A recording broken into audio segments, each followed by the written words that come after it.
The night the Hale estate filled with white orchids and old money, nobody noticed the woman refilling their glasses, and that's exactly how Maren Whitlock survived. 27 years old, hair pinned back, hands rough from 2 jobs and 4 hours of sleep.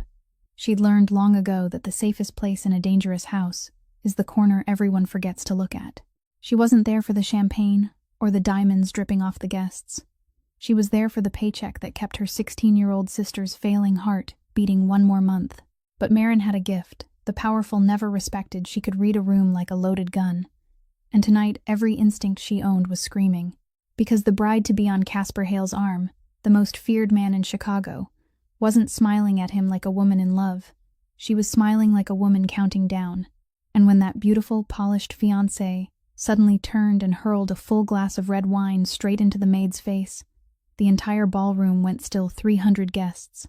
A crime lord who hadn't flinched at death in 20 years. All of them frozen. Because the quiet girl didn't cry, didn't run, didn't even wipe her cheek. She just looked at the most dangerous man in the room and said 6 words that none of them were ready to hear. If a story about courage, buried secrets, and the kind of love nobody saw coming speaks to you, hit that like button right now. Share it with someone who needs the reminder that the quietest person in the room is often the bravest. And subscribe to the channel so you never miss a story that stays with you. Now, let's go back to the moment that glass left her hand, because what happened in the next 60 seconds changed everything. Red wine streamed from Maren's eyebrow down to her chin, dripping onto the collar of her white uniform, yet she stood perfectly still, her eyes never leaving Casper Hale's face at the far end of the banquet table. In that thick, suffocating silence, where 300 people seemed to be holding their breath, she spoke, not trembling, not loud, just clearly enough for the most powerful man in the room to hear. Don't drink that glass. The warning fell like 6 stones, thrown into the still surface of a lake. Delphine Voss burst out laughing. A sharp, bright laugh, the kind of sound carefully practiced until it seemed natural in rooms filled with elegant people. She turned toward the guests, her diamond-covered hands spreading open as though she were explaining herself to the entire world. "This girl has lost her mind," Delphine said, her voice laced with false pity so skillfully shaped it almost sounded real. "She spilled an entire tray of wine on me, and now she's standing here making things up. I'm sorry, everyone. This house should have screened the staff more carefully." A few strained laughs rose here and there. A few eyes turned away, embarrassed on behalf of the soaked maid standing frozen where she was. But Maren didn't look at Delphine. She hadn't once taken her eyes off Casper, and that was what began to shift the air inside the room. Because the man seated at the head of the table didn't laugh with the others, didn't wave the matter aside, didn't order anyone to throw her out. Casper Hale sat motionless, the wineglass still in his hand, his long fingers tightened around the stem of the crystal. He had lived long enough in a world where death often came wearing the loveliest smiles, long enough to learn that the only person worth trusting in a room was the one who had nothing to gain. And this girl, this maid whose face he had only vaguely remembered throughout the evening, was looking at him with something he rarely saw in the people who circled him. Not fear of humiliation, not calculation, only the naked urgency of someone who knew she was about to lose everything because she had opened her mouth. Delphine laid one hand on his wrist, soft, possessive. "Darling, don't let a servant ruin our evening," she whispered. But beneath that sweet voice ran a taut thread only Maren, from where she stood, could hear. Casper slowly turned his head to look at his fiancée, then looked back at the maid, his eyes moving between the 2 women like a blade searching for a seam. No one in the entire room dared to move. The string music in the corner had gone silent without anyone noticing when it stopped. Another waiter stood frozen with a tray of pastries in his hands. Maren felt her heart pounding so hard she thought the whole room could hear it. But she didn't take a single step back, because she knew the moment she retreated would be the moment that man died. Casper set the wineglass down on the table, slowly, without making a sound, then lifted his right hand to shoulder height and lightly snapped 2 fingers together. It was so small a gesture that anyone not paying attention would have missed it, but from the shadows along the wall, a tall man in a black suit immediately separated himself from the line of bodyguards and stepped forward. It was Bishop Crane, Casper's right hand, a 44-year-old man with a face as cold as if it had been carved from stone and eyes that hadn't missed a thing for as long as he had stood behind his boss. Casper didn't raise his voice. He merely tipped his head toward the glass that was still full and let out one sentence, his voice low and even enough to chill the blood. "Test it." Delphine froze for half a second. Only half a second. But Marin caught the instant when her smile stiffened at the corner of her mouth before it was pulled back into place. "Are you joking?" Delphine said. And this time her laugh had already begun to crack. "You're really going to listen to a dishwasher instead of trusting me?" Casper didn't answer her. He kept looking at Marin, and in that cold, cutting gaze, for the first time, there was something else. Not trust. It was far too soon to call it trust, but a question opening like an abyss beneath everyone's feet in that room. Bishop picked up the glass, held it toward the chandelier light, gently swirled the dark red liquid inside, and all 300 people in the room held their breath together, waiting for the answer none of them was ready to face. But to understand why a maid would dare to stand among 300 people and warn the most dangerous man in Chicago, one had to go back nearly 1 year, to the moment Marin Whitlock stepped through the iron gates of the Hale mansion with a thin file in her hands and a despair so heavy she thought it had already become part of her flesh. Marin hadn't been born into poverty. She had fallen into it, slowly, in the way illness wears down an ordinary family until nothing is left. Her mother died after 2 years of fighting a cancer that had crept all the way into her bones, and those final months hadn't only taken away the woman who had raised her, they had swallowed every dollar of savings, every object that could be sold, every sliver of hope her father had once possessed. The man didn't last long after the funeral. One morning, he left a few small bills on the kitchen table, and a note so short it felt cruel, then vanished from the lives of his 2 daughters as if he had never been there at all, leaving young Marin to suddenly become the sole breadwinner for her teenage sister, with a stack of hospital bills so high she had to read the number again and again before she could believe it. $80,000, a row of digits hanging over her head like a blade. Posey, her younger sister, had been born with an imperfect heart, a defect in one of the valves that made every climb up the stairs a moment when Marin stood watching without breathing, and the doctor had made it clear that without surgery, every passing month was a debt borrowed from a future the girl might never be able to repay. So Marin did everything that could be done.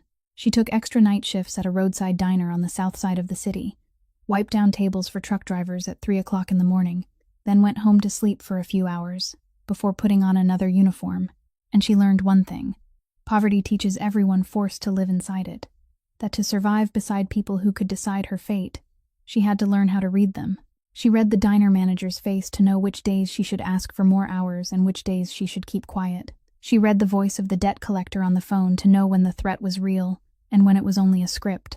She even read the look in Posey's eyes every morning to know whether the girl had struggled to breathe the night before, though Posey always smiled and said she was fine. That ability wasn't a gift from heaven. It was a skill sharpened by fear, a kind of sense that only those who always stood below, always had to look upward to measure the moods of people stronger than themselves, could develop to such a degree.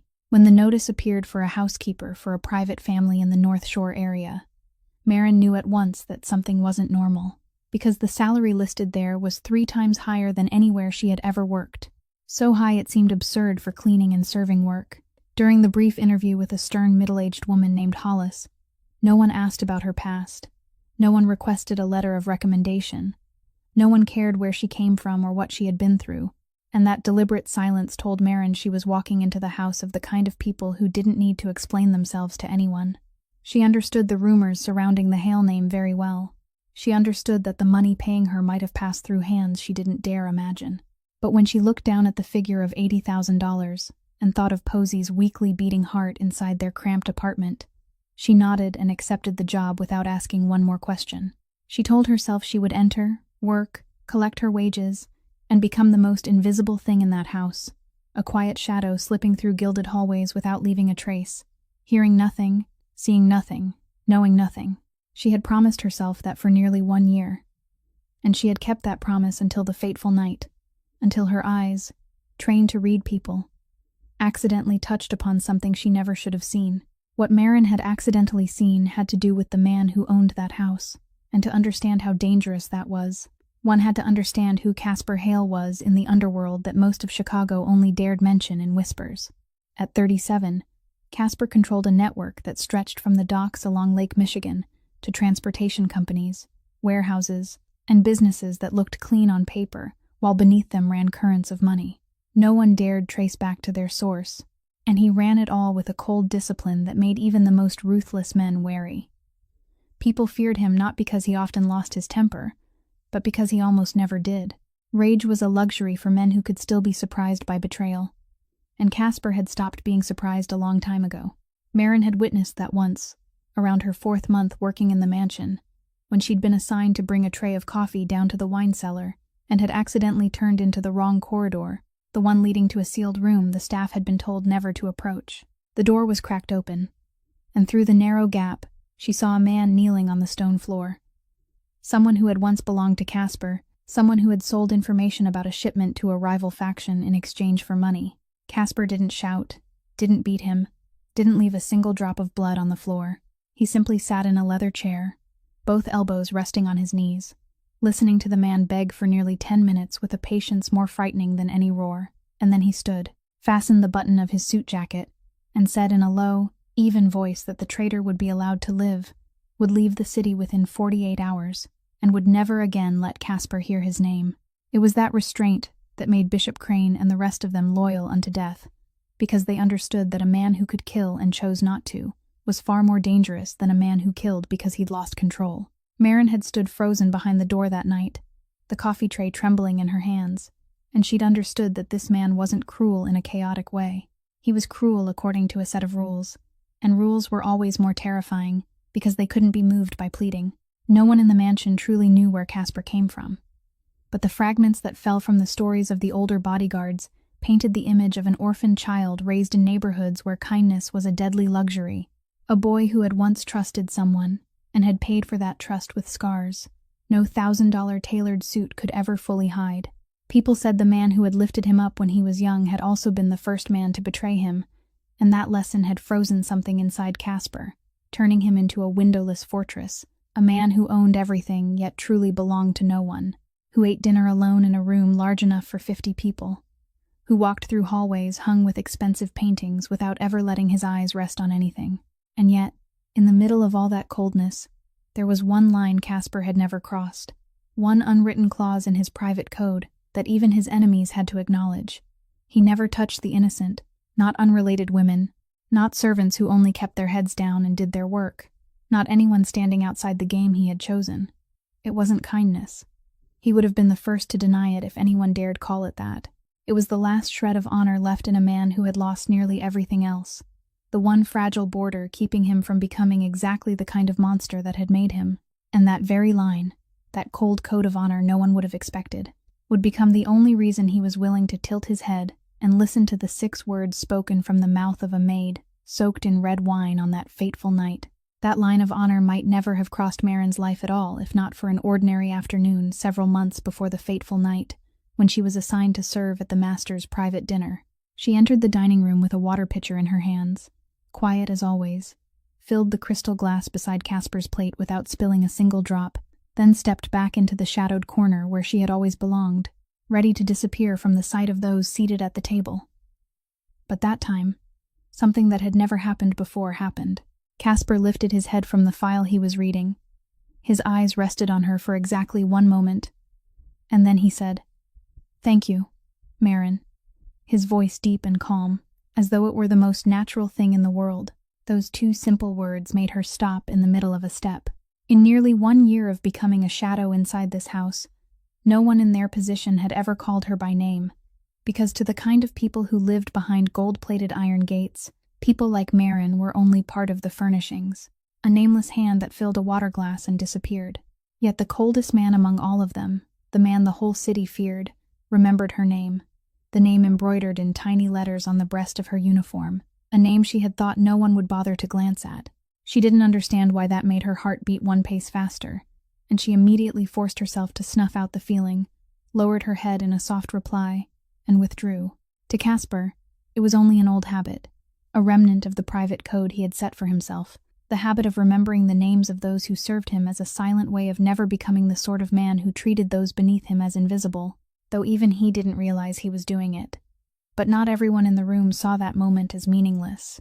At the far end of the table, Delphine Voss, who had recently moved into her private wing of the estate, following their high-profile engagement after 2 years of dating, set down her fork, and her beautiful, perfectly made-up eyes slid from Casper to the maid, retreating into the dark corner. A look that lasted less than a second, but was so cold, Maren felt it touch the back of her neck like a breath of ice. Maren didn't understand why a woman about to marry the most powerful boss in Chicago, a dazzling beauty who had everything in her hands, would care about 2 words of thanks given to a dishwasher, but the sense sharpened by fear inside her immediately registered the strangeness of it and stored it away in some drawer of memory. The relationship between Casper and Delphine, beneath the surface of perfect photographs and an engagement diamond as large as a pea, wasn't the kind of love their parties tried so hard to display. Maren had watched long enough to recognize that through the small details no one else noticed, through the way the two of them spoke to each other in the tone of 2 partners discussing a contract rather than 2 people in love, through the fact that Casper never touched Delphine like a man consumed by desire, and Delphine never looked at him like a woman who was sincere. It was a marriage arranged as an alliance, 2 families, 2 powers, 2 calculations meeting at a point of mutual benefit, and both of them understood the rules of the game so well that there was no need to pretend when there was no audience. Casper entered it with the indifference of a man who had stopped believing love was something meant for him, seeing the marriage only as a move to reinforce power, a contract signed with rings instead of pens.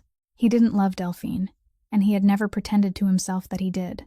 But precisely because he was so used to expecting sincerity from no one, Casper didn't realize that the woman sitting beside him every evening, the woman who was about to put on the Hale name, was hiding behind that flawless smile, something far colder than his indifference, something only the eyes of an invisible maid ever had the chance to see.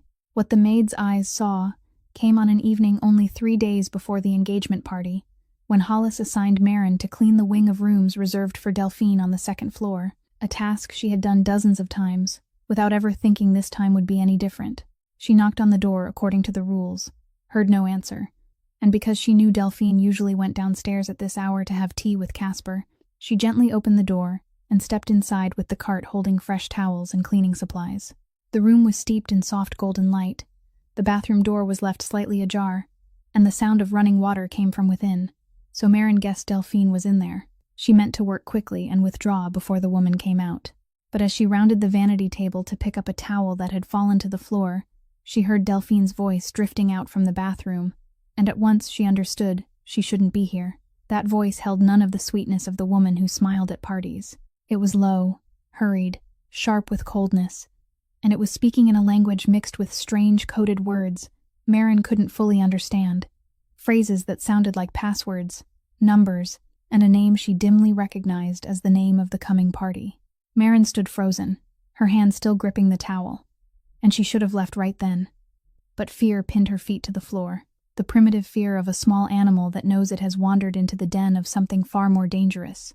Right in front of her, on the vanity, Delphine's velvet-covered jewelry box was open, and among the gold necklaces and glittering diamond bracelets lay something that didn't belong there at all.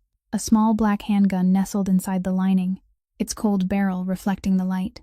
Beside it was a folded piece of paper that had been opened, and Maren's eyes, trained to read everything quickly, only had time to skim a few hurried handwritten lines before her mind could order her to look away.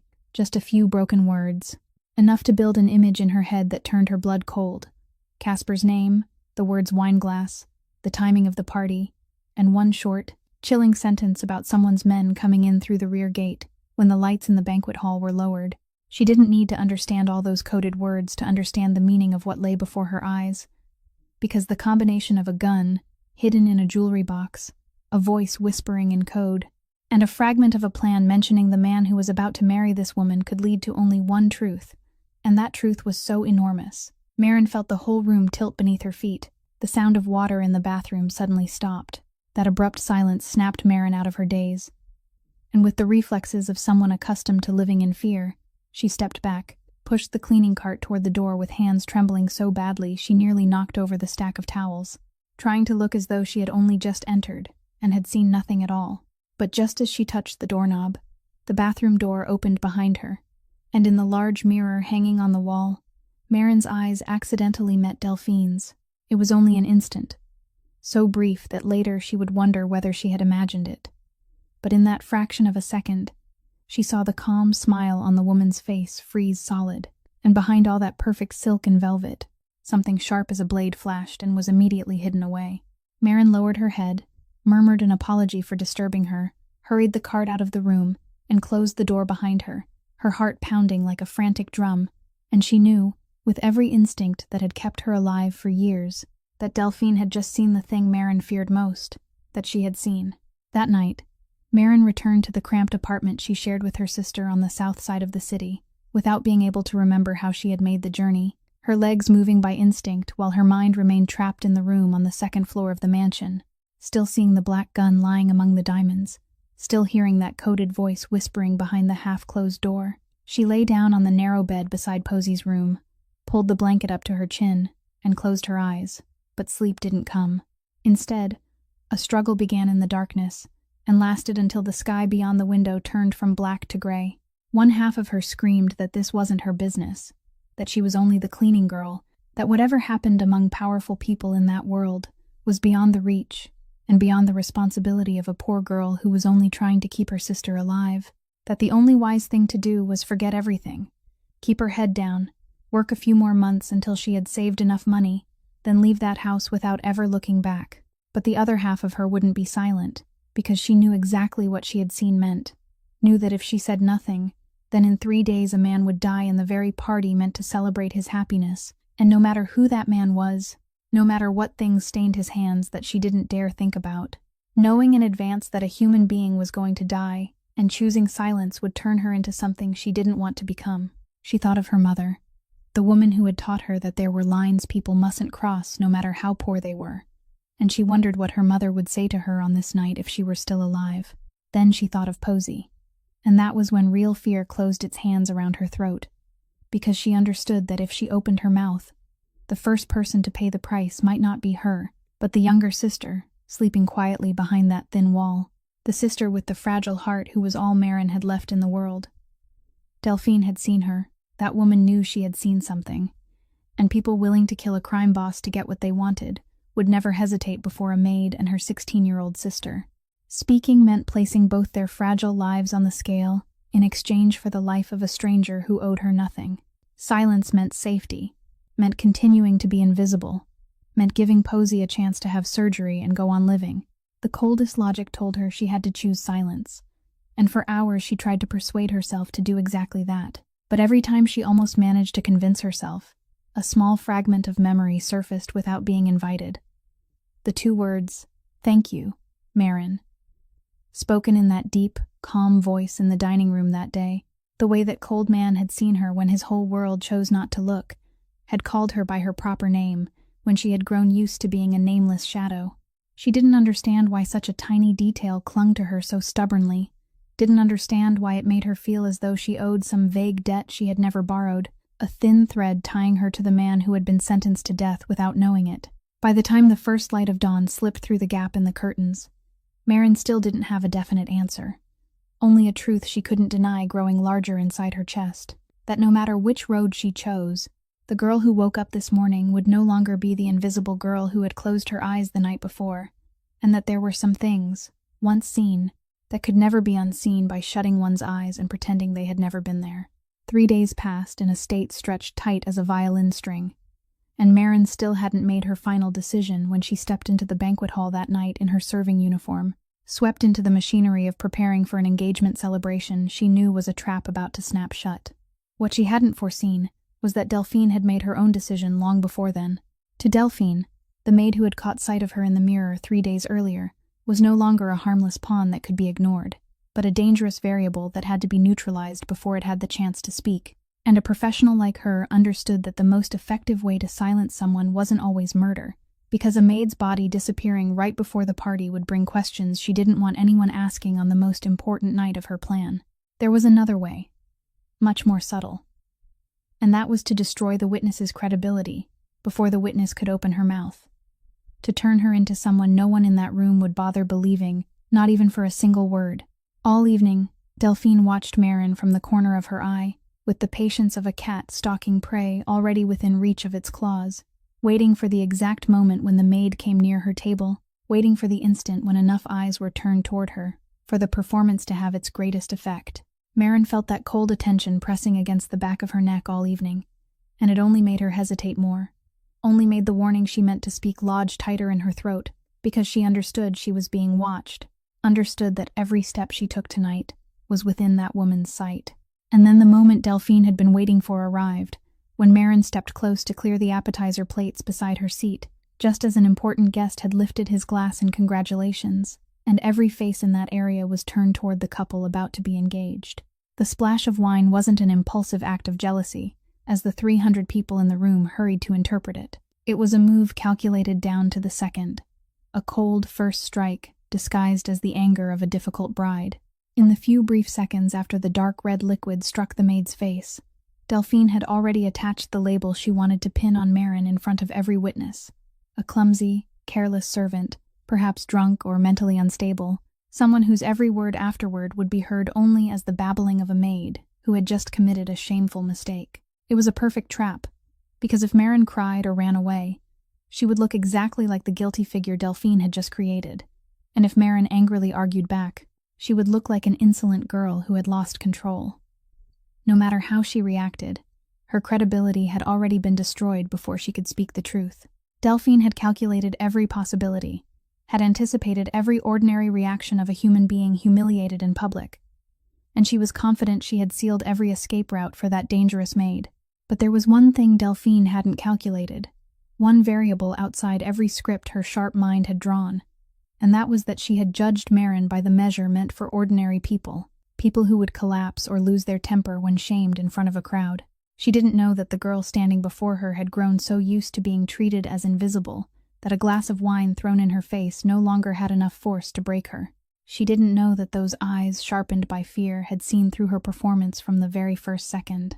And most importantly, she didn't know that the very moment meant to drown Marin in humiliation was the moment that pushed the maid toward the decision she hadn't been able to make for the past 3 days. The decision that if she had been backed into a corner anyway, then she would go down speaking the truth, not in silence. Bishop Crane turned the glass beneath the chandelier light for one more second, then brought it closer to his nose, and Marin saw the stone-cold face of that man shift almost imperceptibly.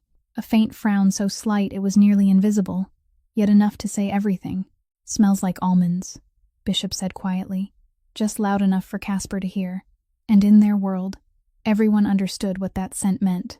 The room still hadn't had time to understand what was happening when Casper rose to his feet.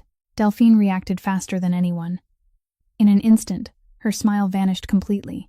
The mask fell away to reveal something cold and professional underneath, and the hand that had only moments ago rested lightly on Casper's wrist now slipped into the fold of her silk wrap. But Bishop had already read the movement. "Get down," he shouted, and shoved Casper hard to the side just as the lights in the banquet hall went out. Darkness swallowed 300 people whole. Screams burst open. From the rear gate, exactly as the scrap of plan Marin had seen had warned, 3 black-clad figures rushed in, their guns already loaded. The first shot tore through the last remnants of music. Marin fell flat to the floor among a forest of panicked legs, both hands over her head, her heart pounding so hard she could barely breathe, while the world around her shattered into broken pieces of sound, glass breaking, tables overturning, someone calling Casper's name in the dark. Casper's men reacted almost at the same time. The guards scattered around the room drew their weapons, and within seconds, the lavish banquet hall became a battlefield controlled by men who had been doing this too long to panic. This wasn't a long gunfight. It was fast, clean, and ruthless. Bishop dragged Casper down behind an overturned table as a shield, covering his boss with his own broad back, the gun in his hand firing toward the dark figures with the cold accuracy of 20 years of experience. One attacker went down, then the second, but the third had managed to break away, circling to the right, searching for a clear angle straight toward the place where Casper was hiding. Marin, from where she lay close to the floor, was the only one who saw him raise his gun and aim at Casper's turned back. She didn't have time to think. She only had time to scream a warning that tore through her throat. Bishop heard it, and in that brief, life-and-death instant, the cold man who had stood behind Casper for his entire life did what he had always done. He lunged across and shielded Casper, taking the bullet directly into his side. The gun went off. Bishop froze. Then he folded forward, one hand clutching his side, blood seeping through his fingers and spreading across the white shirt. The last attacker didn't have time to fire a second shot before one of the guards took him down. The lights came back on with sudden brutality, exposing the whole ruined room. the trembling guests pressed against the walls, 3 strangers lying motionless on the floor, and Bishop Crane on his knees in a widening pool of blood. Casper caught him, and for the first time in many years, something raw and human appeared on the face of the crime boss that never changed. Bishop looked up at his boss, the corner of his mouth twisting into a crooked smile, and whispered that the girl had been right. "Don't drink that glass." Then his head dropped against Casper's shoulder. He was still breathing, but faintly, and the sound of people calling for an ambulance rose in chaos around them. In the midst of all that confusion, Delphine had used the darkness to retreat toward the side door, almost reaching the exit, but she hadn't accounted for the fact that Casper's men had been trained to lock down every way out the moment trouble broke loose. 2 guards stopped her at the threshold. The small gun hidden in her wrap was stripped from her hand, and the breathtakingly beautiful woman still wearing her glittering engagement gown was pinned in place, every escape route slammed shut. Maren slowly stood in the middle of the wrecked room, the wine on her face long since dried, and when she lifted her head, she met Casper's gaze across the chaos, the man holding his blood-soaked, loyal right-hand man looking at the maid he had almost failed to believe, with a look she had never seen from anyone before. Bishop was rushed into emergency care as the ambulance siren tore through the night, and after the horrified guests had been escorted away from the scene in an orderly manner by Casper's men, Casper stepped into the small room at the back of the mansion where Delphine was being held, the sleeve of his suit jacket still streaked with the blood of the man who had just taken a bullet for him. He didn't shout. He didn't strike her. He simply pulled out a chair, sat across from the woman who was supposed to become his wife in 9 days, and looked at her for a long time with eyes that had returned to their usual coldness, though deep beneath it, something had just been cut open. He asked her only one question, his voice low, and even in a way more frightening than any scream. Was anything in the past 2 years real? Delphine lifted her eyes to him, her perfect makeup now smeared, and for the first time since Maren had known of this woman's existence, her face wore no mask at all. She let out a soft laugh, bitter and exhausted, and then she told him, not to beg for mercy, but as though she were finally being allowed to set down a burden she had carried for too long. She said she belonged to Sabatini, that she had been planted in his life from the very first meeting he had believed was accidental 2 years earlier, that every smile, every touch of her hand, every night lying beside him had been part of a meticulously planned mission meant to bring her close enough to end him at his most vulnerable moment, in the middle of the party that should have been the happiest night of his life, so a message could be sent to the entire underworld that the Hale Empire could be erased from within. Casper sat motionless and listened, not a single muscle in his face moving, letting her speak until there was nothing left. Then Delphine's voice sank, and this was the part that made the whole story more bitter than she had expected. She admitted that there had been a time, she didn't even know when it had begun, when she had started to hesitate, that on those nights when she watched him sitting alone in that vast room, she had caught a glimpse of a lonely man instead of a target, and something she wasn't allowed to feel had begun to kindle inside her, enough to make her delay, enough to make her almost want to stop. But she had gone too far, owed Sabatini too much, had become a person for whom no road back existed, and that hesitation was only enough to torment her, not enough to save her, because in the end, she had still allowed the poisoned wine to be poured. "It's too late now," she said softly, almost to herself, and in that moment, the woman who had once coldly set a trap for a crime boss looked strangely both dangerous and pitiful, someone who had lost the ability to tell the difference between the role she was playing and who she truly was a long time ago. Casper stood. Every law of the world he lived in told him he should finish her right there, because a betrayal of this magnitude had no precedent for mercy, and no one in the underworld would blame him if Delphine vanished from the earth that very night. But he didn't do it. He looked at her one last time, the woman who had slept beside him for 2 years while he had never truly known her, and instead of drawing a gun, he ordered his men to hand her over, along with all the evidence, to the federal authorities who had long been quietly investigating Sabatini's network. It wasn't pity, he told himself that, because killing her would turn her into a martyr in Sabatini's eyes, while letting her live and collapse, stripped of every useful value, locked away like a failed pawn, would be the bitterest ending of all. But deep inside, in the place he didn't allow himself to look, perhaps it was also the last shred of honor speaking, that fragile line reminding him that he didn't want to become exactly the kind of monster both Delphine and Sabatini believed he was. After Delphine had been taken away, and the mansion sank into the heavy silence of a place that had escaped death by only the narrowest margin. Casper sat alone in his study with an untouched glass of liquor, and his mind didn't turn toward the traitor who had just left his life, but back to the maid being kept in another room inside the house. Because the naked truth that his world imposed on every situation was this: Maren Whitlock now knew too much. She had witnessed an assassination plot, had seen the faces of the attackers, had heard Bishop mention the poison, had stood at the very center of an event that no outsider should have been allowed to survive and tell. According to the cold logic that had kept him alive for so many years, a witness like her was a breach, a risk, a loose thread that could unravel the whole cloth if it fell into the wrong hands. And in the underworld there was only one way to handle loose threads: cut them away before they could do harm.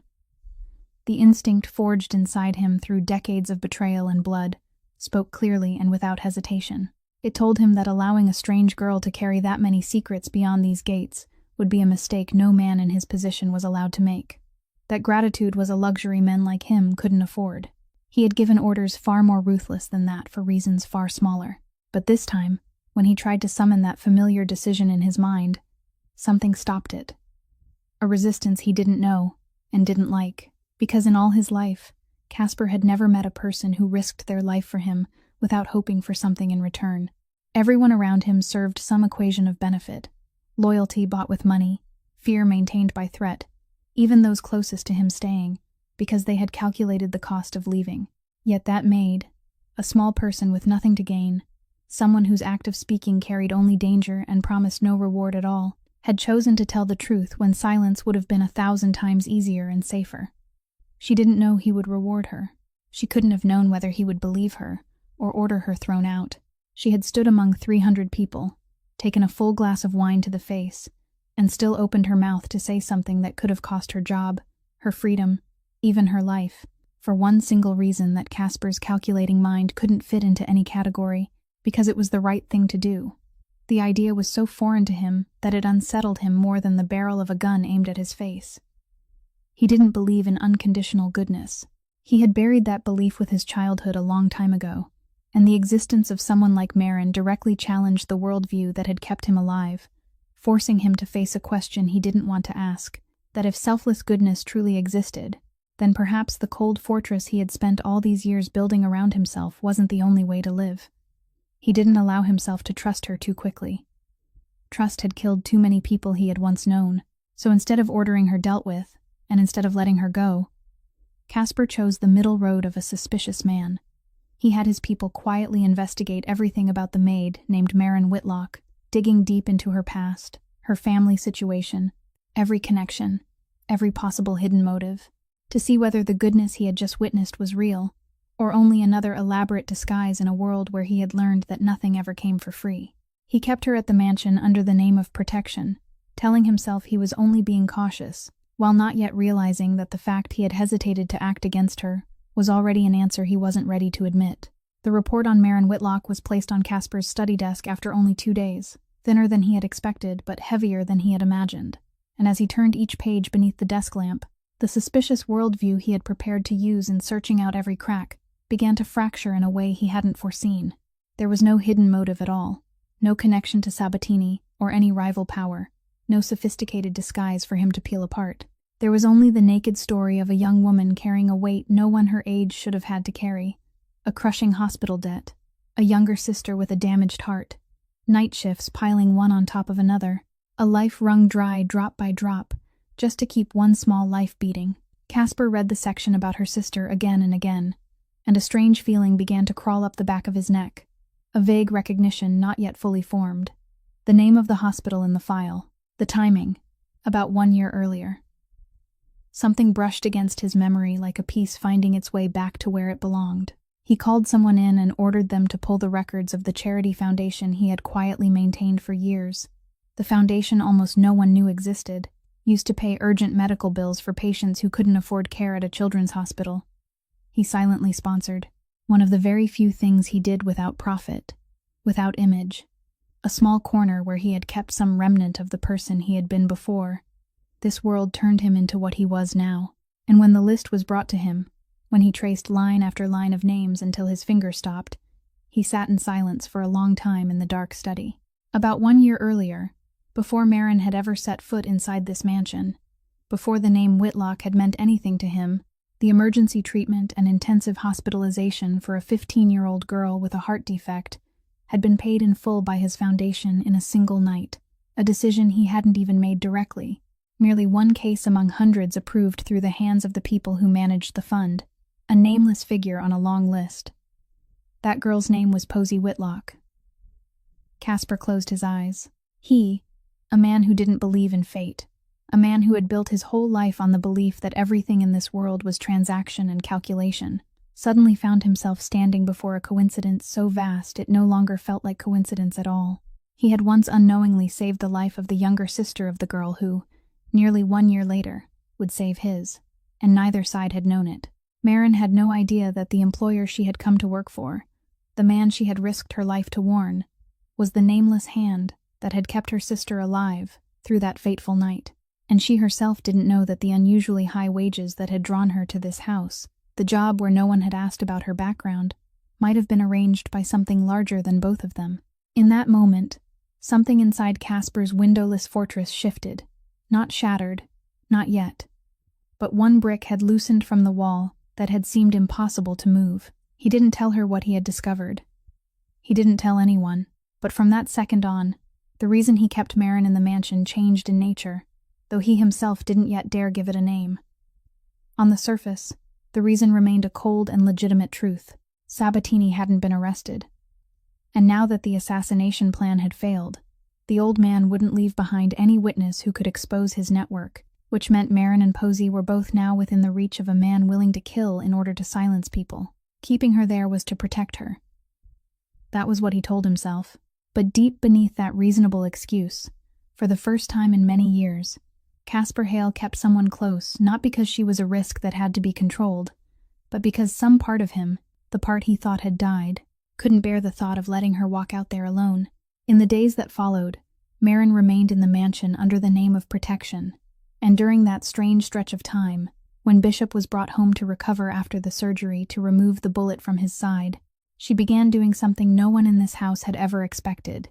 She cared for that man, not because anyone ordered her to, but because she saw a human being in pain and didn't know any other way to be present except by helping.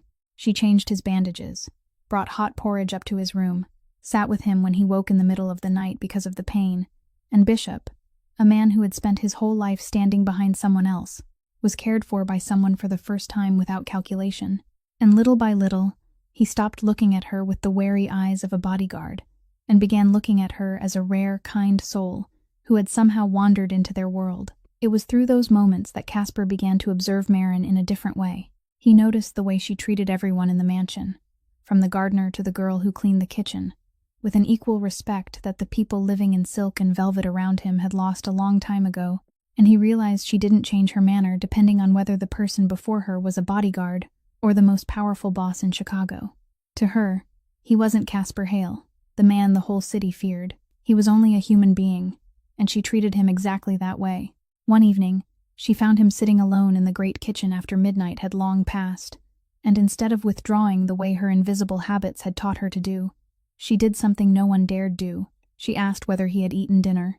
Then, without waiting for an answer, she searched the cupboards for simple ingredients and cooked him an ordinary meal, the warm, humble kind of food born in poor kitchens, setting it before a man accustomed to $1,000 banquets, who had never once had someone cook for him simply because they cared. Casper looked at that plain plate of food for a long time before picking up the spoon. And in the silence of the late-night kitchen, something between them began to shift. They talked, hesitant and fragmented at first, then gradually more openly in the safe darkness of those late hours. He didn't tell her about the empire or the blood, and she didn't ask. But through his silences and a few careless words, she came to understand the terrible loneliness of a man who owned everything yet belonged to no one. And he caught a glimpse of the weight this small young woman had quietly carried for years without ever complaining. She told him about her mother, about what she had once taught her, that a person's worth didn't lie in what they had, but in how they treated someone who couldn't give them anything in return, and that simple sentence stayed in Casper's heart longer than he wanted to admit, because it touched the fragile line of honor he had silently kept, without ever naming it. He realized that his whole life he had treated people like pieces on a chessboard, measuring their value by how useful they were.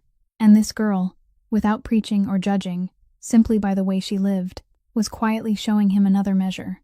She didn't try to change him, didn't try to save him.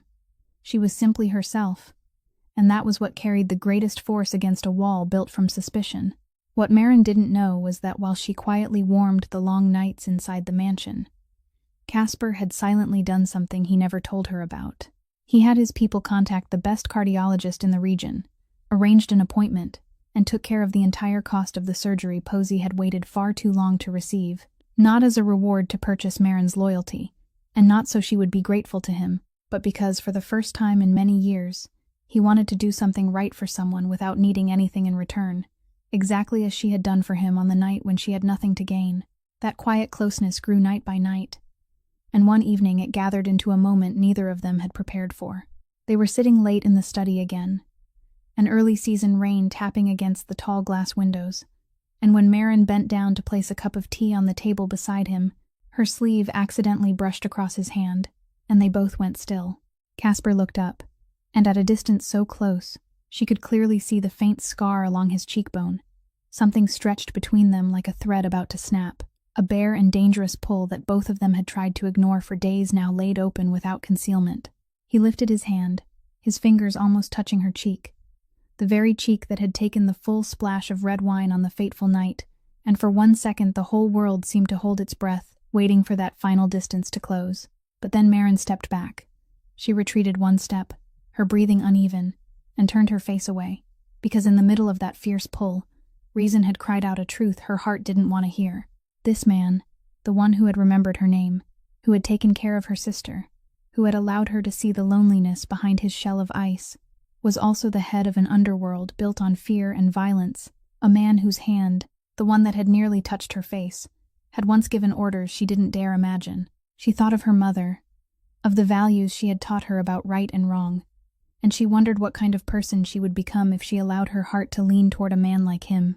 Guilt and longing tore through her until it hurt, because she couldn't deny that she had begun to feel something she wasn't allowed to feel, and she couldn't forgive herself for it either. "I'm sorry," she said softly, her voice trembling. "I can't." And she left the room, leaving behind a man sitting motionless in the dim light. Casper didn't follow her. He sat there for a long time, and for the first time in his life, the cold fortress around him didn't give him the familiar peace it always had, only emptiness. He understood why she had stepped back, and the frightening part was that he couldn't blame her, because she had seen him exactly as he was, without decoration, without illusion, and had still chosen to retreat. The change in him didn't come like lightning, it slipped in quietly, and it showed itself most clearly a few days later, when one of his men brought him news about someone who had betrayed the organization's trust, then placed on his desk the familiar question of dealing with him the way they had always done. Before, Casper wouldn't have needed even 1 second to make the decision. Cruelty had become reflex to him, but this time he sat still, and in his mind, uninvited, came Maren's words about a person's worth lying and how they treated someone who couldn't give them anything in return, and he found himself hesitating for the first time in many years, before a violent decision that should have come easily. He ordered it handled another way, a way without bloodshed, and when his subordinate left with his surprise carefully hidden, Casper remained seated with a new unease, because he realized the girl who had refused him was changing him from the inside in a way no power, no enemy, and no bullet ever had. And that made him want her even more, and fear it at the same time, because in his world, a man who allowed himself to soften was a man who exposed a weakness, and he knew better than anyone that his enemies were always waiting to find exactly that weakness. The fear of an exposed weakness became real faster than Casper had imagined, because Sabatini, after the failed assassination plot and Delphine's fall into federal hands, didn't sit still and accept defeat, but immediately began hunting for the only loose thread left, the maid who had ruined every one of his calculations. It didn't take him much effort to discover that the girl had a younger sister, and that this sister was the softest, most vulnerable place on the entire chessboard. One afternoon, while Maren was inside the mansion, her phone rang from an unknown number, and the cold voice on the other end needed only a few sentences to make her whole world collapse. Posey had vanished from the apartment. The girl was in the hands of Sabatini's men, and the price for buying back her sister's life was that Marin had to come alone to an appointed place, by herself, in exchange for her own eternal silence.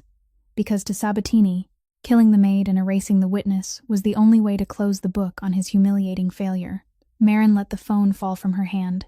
Her legs buckled beneath her, and in that moment she was no longer the calm girl who had stood firm among 300 people. She became again the child who had sat beside a hospital bed watching her mother fade away, the older sister who had spent sleepless nights counting every labored breath her sister took, and the terror of losing the last person she had left in the world swallowed her whole. Casper found her in that state, trembling and white as paper, and when she told him in broken pieces through her tears about the call, about Posey, about the meeting where she was supposed to trade her life, he felt something in his chest tighten in a way he had never known before. She clung to his sleeve. The girl who had once proudly refused him, now collapsing to her knees and begging, pleading with him to help her save her sister, saying she was willing to trade her own life, willing to go there alone, willing to do anything as long as Posey lived. He gripped her shoulders, forced her to look into his eyes, and told her in a firm voice that she wouldn't go alone, that she wouldn't trade her life for anyone, because this was his matter now. In the moment he made that promise, Casper understood exactly what he was doing and how frightening it was. Walking into a trap Sabatini had prepared in order to save a child brought him no strategic benefit. Putting himself in the line of fire for a girl who had refused him, and a young girl he had never even met, went against every rule of survival he had followed his whole life. The Casper of 1 year earlier, even of only 1 month earlier, would have weighed the gains and losses, would have considered whether the lives of 2 strange sisters were worth risking an entire empire, and the cold answer would have been no. But the man standing here now, the man who had been reached in the deepest place he had thought dead by an ordinary meal cooked in a late-night kitchen and a simple sentence about human worth, was no longer that man. He didn't hesitate. He summoned his people, laid out the plan with the cold precision of someone far too accustomed to danger. But this time the purpose wasn't power or revenge. It was to save one small life that had nothing to do with his world. Before he left, he turned back to look at Marin, and in those eyes that had always been cold, there was now something she had never seen before, a silent promise that he would bring her sister home no matter what it cost. She held his hand tightly one last time before he stepped through the door, and both of them understood, though neither said it aloud, that what was about to happen at the docks tonight would decide not only Posey's life, but also the fate of the fragile and dangerous feeling that had just begun to bloom between them. The South Chicago docks at night were a maze of stacked steel containers and sickly yellow lights spilling over the black water, and though Casper had ordered her to stay somewhere safe, Marin couldn't sit still inside the mansion while her sister lay in the hands of death, so she secretly took a dark taxi to tail the convoy from a distance, slipping into the shadows of the container zone unnoticed with her heart pounding as though it might break apart. The exchange unfolded exactly like a trap both sides knew was a trap. Sabatini appeared with his men, and Posey, small and trembling, was held between 2 men, her face white as paper, but her eyes still brightened when she saw her sister. Casper stepped forward first, calm and cold, drawing out the conversation long enough for his men to move into position in the darkness. And the moment Sabatini signaled to his men, everything erupted at once. The first gunshot tore the night open. Casper's men closed in from the hidden corners, and the docks turned into chaos made of muzzle flashes and the clash of metal. In the middle of that chaos, one of Casper's men managed to pull Posey out of the circle, pushing the girl to run toward the darkness where Marin was hiding, and the 2 sisters crashed into each other in tears. But in that exact moment, overwhelmed with emotion, Marin stepped out from her safe hiding place to gather her sister into her arms. Sabatini, realizing he had lost and determined to drag down the girl who had ruined him, caught sight of her and raised his gun, aiming straight at Marin as she held her sister. Casper saw it, and he didn't have even 1 second to weigh the choice. He lunged forward, crossing the exposed space between 2 lines of fire, and shoved Marin and Posey down behind a block of containers just as the gun went off. This time, no one stepped in front of him. The bullet sank into Casper's body. He staggered, one hand clutching his chest, then collapsed onto the cold concrete. Almost at the same time, his men took down the last of Sabatini's gunmen, and Sabatini, disarmed and pinned to the ground, looked for the first time in his life like exactly what he truly was, a bitter old man who had lost the entire game, waiting to be handed over to the federal agents, rushing in with red and blue lights flashing through the night. But Maren saw none of that. She saw only Casper lying motionless on the dock, blood spreading beneath the yellow light, and she let go of her sister to rush to his side, her trembling hands pressing uselessly against the wound in his chest. "Don't," she said, her voice breaking into sobs. "Don't leave me. You're not allowed to leave me after all of this." Casper's face was deathly pale, his eyes half closed, and in that terrifying moment, when she thought she was about to lose one more person, every barrier she had ever built inside herself collapsed. She bent down close to his face, her tears falling onto his cold cheek, and she said the thing she had denied for so many nights, that she loved him, that she didn't even know when she had started loving him, that she didn't care who he was in that other world. She only needed him to live. She begged him to stay, repeating that confession again and again like a spell that could hold him to this life. And then, as the ambulance sirens drew near, Casper's ice-cold fingers moved faintly in her hand. His eyes opened a little, clouded with pain but still finding her face through everything, and his pale lips lifted into something almost like a smile. He whispered, his voice so weak she had to lean close to hear it, that the bullet hadn't hit his heart, that he wasn't planning on going anywhere, that he had promised to bring her sister back, and he had never broken his word. Maren broke down crying, this time not from despair but from a relief so vast it made her tremble, and she held him tightly in the ruined docks. Her sister pressed close beside them, three fragile people clinging to one another in the very place that should have become the grave of them all tonight. The months after the night at the docks passed like a slow healing for every wound this story had left behind. Casper survived the bullet, and during the long weeks of recovery, he made a decision no one in the underworld could have expected. Sabatini's arrest had opened a door, and instead of filling the power vacuum the old man had left behind in the old way, Casper chose to cooperate with the federal authorities, providing what he knew to tear Sabatini's network out by the roots, in exchange for an agreement that allowed him to begin dismantling the very empire he had spent years building with blood. It wasn't some miraculous transformation that turned a crime boss into a saint overnight, and Casper would have been the first to laugh if anyone had described it that way. His past was still there, the things he had done couldn't be erased, and he carried them with him like scars that would never fully heal. But he chose a different direction for the days he had left, step by step moving the underground parts of his business into legality, cutting away the pieces that couldn't be saved, not because he had suddenly come to believe in nobility, but because for the first time, he had a reason to want to become a man Maren could stand beside without having to turn her face away. Posey finally entered the heart surgery she had waited for through all of her childhood, performed by the finest doctor Casper had quietly arranged even before the night at the docks, and the operation was a success. Maren sat for long hours in the hospital waiting room, and this time, unlike every time before in her life, she didn't have to carry that fear alone, because there was a man sitting silently beside her, holding her hand when the operating room doors finally opened with good news. As Posey recovered, the heart that had once been so weak now beat steadily and strongly, and for the first time in her life, the girl could climb stairs without having to stop for breath, could laugh out loud without making her sister hold her own breath in worry, and every carefree laugh from her younger sister was the greatest reward Maren had ever dared dream of. As for Maren, the girl who had once willingly become an invisible shadow slipping through gilded hallways without leaving a trace, she no longer lowered her head.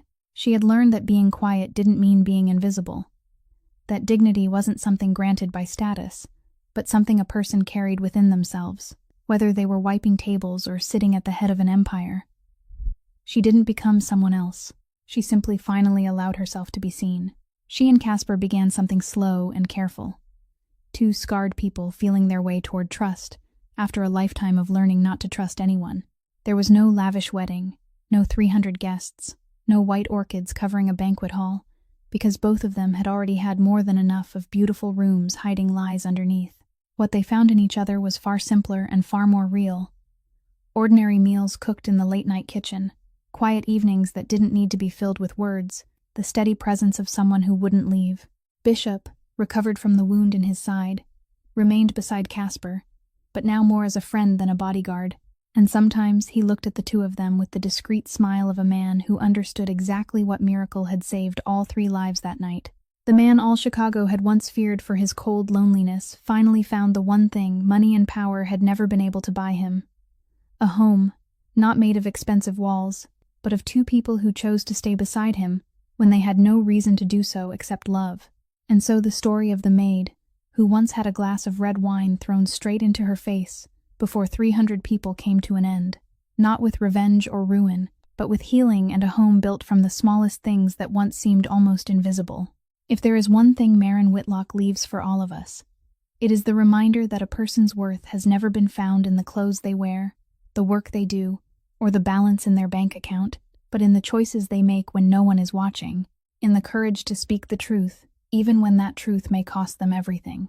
We live in a world that too often glances past the quiet people, the servers, the people who clean the hallways, the people who do the work society calls ordinary, and we forget that sometimes they are the very ones who carry the greatest dignity, the sincerest kindness, and the quiet courage that can change an entire fate. This story also reminds us of something gentler, that even the heart that seems coldest, even the person who seems to have lost every ability to love, can still be warmed again by a kindness that doesn't calculate, doesn't demand, and doesn't ask to be repaid. The respect we give one another, especially to those who can offer us no benefit at all, is the truest measure of who we are. If this story has touched your heart in some way, if it has made you remember someone in your own life, or made you pause and think about your own courage, please leave a like. Share this video with the people you believe also need to be reminded that quiet souls often carry the greatest bravery. And don't forget to subscribe to our channel so that each day we can listen together to more meaningful and deeply moving stories. I would truly love to hear from you. How do you feel about Maren and Casper's journey? And if you had been standing in that room on that night, would you have had enough courage to speak the truth the way she did? Have you ever met someone the whole world underestimated, yet who taught you a lesson about kindness you would never forget? Please leave your thoughts in the comments below, because every story, every feeling you share, may become a warm source of encouragement for someone quietly reading it in the middle of the night. We treasure every sincere line that comes from deep within your heart, because those very things remind us that kindness is still here around us, in the most ordinary people. Thank you for taking the time to listen to today's story all the way through. I wish you, the person watching this video, abundant health, a joyful life, peace, and calm in every day that passes. See you again in the next stories, where together we'll continue to find more kindness and warmth in this life. Goodbye, and I'll see you again in the next video.